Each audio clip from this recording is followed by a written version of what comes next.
Bagfuel, baby. I call Han and I'm saying, yo, we need to have Rico on the show. We gonna have Guapo on the show. Oh, niggas ain't ready for that. And yo, we gonna go to Brooklyn to fucking Mandy spot and have Rico and Guapo on the show at the same time. Like we gonna do different shit within the space. One of the biggest mistakes Eight at the Table ever made was not putting Rico, Guapo, and Esso together and call it the O's. That was biblically needed. Because he invented that. Yes. We told A about the that. O's. And y'all three, because that y'all was supposed to be a whole segment. And that's dope, because you know what? Y'all three different styles of dudes. Y'all look different. Yeah. But there's certain things that are linearly the same. We have the same principles. But it's too, but we have different methods. That's too, that would be too much power. And I'm not taking nothing away from nobody with their show, right? But if you put three niggas like that, and it's polarizing, whatever y'all, because y'all be killing me about this word. And the shit is fucking polarizing. Hold on, the sunglasses are polarized, by the way. Bang! You got to coordinate. You know what I'm saying? It takes over what the show is. A life of its own. They don't want, and I'm not talking about Eight. I'm talking about the whole landscape of relationship talk. Yeah. They would hate three niggas, right? That have Kevin Samuel potential. Three niggas. Guapo with home talent can be... Guapo's a fucking monster. That's why by himself. Niggas don't even understand. All three of y'all monsters. Guapo is a fucking monster. So when people don't pick him up, pause, and put him on their show, they're scared. Want to pay it's jealousy. I know what it's about because they don't know Guapo's actually he got his shit, but he's a cool nigga. Yeah. He give you your space and like, yo, he ain't on your, he ain't trying to yap nobody. Guapo's a nigga like, I'ma get what's mine. I don't even give a fuck. But real shit. And all three of us it's like Rico gonna be over there.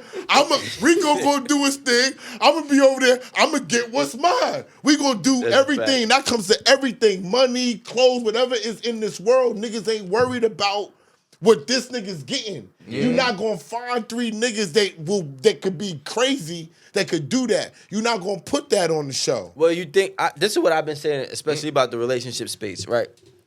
First of all, there's always a strength in numbers. Yeah. Right? That's just the rule. Mm-hmm. Now, when you look at it, all these different people, like, I don't care what podcast you pick up, right? Mm-hmm. They always have a strength in numbers. I'm talking about, like, they got 2 to 5 people who all have numerics. Right? On social media platforms, across different platforms. Some might have a TikTok person with a YouTube person, with an Instagram person, and now they all working together. Right? So the strength in numbers is good when you're starting off together. You feel me? Right? But now what happens is when you have people trying to come together after it has already been what's it called? Established, that's when the strength in numbers is gonna either take away from the identity of, or it's going to add on to it. As long as niggas stay loyal. But it won't ever add on to it because it's like the best way I could say it is like this, right? Let's look at tonight's conversation. Yeah. Okay, they did well. First of all, I pretty much built that show, right? Now, in the beginning. But now, if you look at it, they rotate a lot of people. Why they got Mandy on tour with them now and stuff like that. I think he wants to rotate people because it keeps him in power. My point. No one person's gonna get big. That's the same way like the other NFL shows. But it won't, the other shows that we've been on. They would rotate niggas, and then when they found us, they kept niggas. And what? We got too popular. Rico called me. This was the man. This is the man. This is off topic. When we was on My Expert Opinion, he called me and he said, "Yo, Ran," because he knows my real name, of course. He said, "Yo, Ran." I said, "What?" He said, I'm gonna tell you this, and I don't hate on nobody and all that." He said, "But if you was on my show and you was blowing up like that, I'd be fucking tight." And I was like, this was before everything blew up. This was before everything blew up. I said, "Word, Rico?" He said, "Because you don't look at shit like that, I'm not going to front. You wouldn't feel like that. But if it was me and I'm not a hater, I would be fucking tight that you blowing up the way you blowing up." And I was like, damn. And I called him. I called Heineken, and Heineken was like, And we was on guard because of that. And it's like right after he said that, I started having problems. I never trusted. First of all, I never trusted it from the beginning. I know I could read people very well, right? Now I grew up watching math. You know what I'm saying? Like rap battle was my shit. See, I never watched rap. I never watched battle rap. I've been watching since I was 12. You know what I'm saying? So even now, I watch it today. You feel me? Okay. So like, but one thing I noticed about him is that he was always good, but he's emotional, right? He's emotional when he's not having his way, or he's emotional when I feel like he feels challenged. You know what I'm saying? And what happens when you have that issue is that you're gonna have somebody who power trips when you start popping on their shit. Because it's a challenge. A lot of people ain't built for competition. Like, that's what we have to make sure we understand.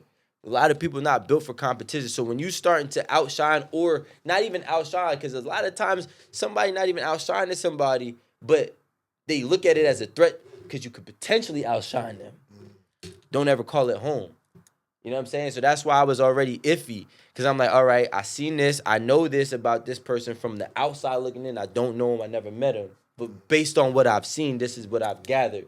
And I wasn't wrong. like, I wasn't wrong. But now if I'd have tried to say this from the get-go, it might have been like, you don't know what you're talking about. So I'm like, all right, let me just, sometimes you just got to let shit unfold. You feel me?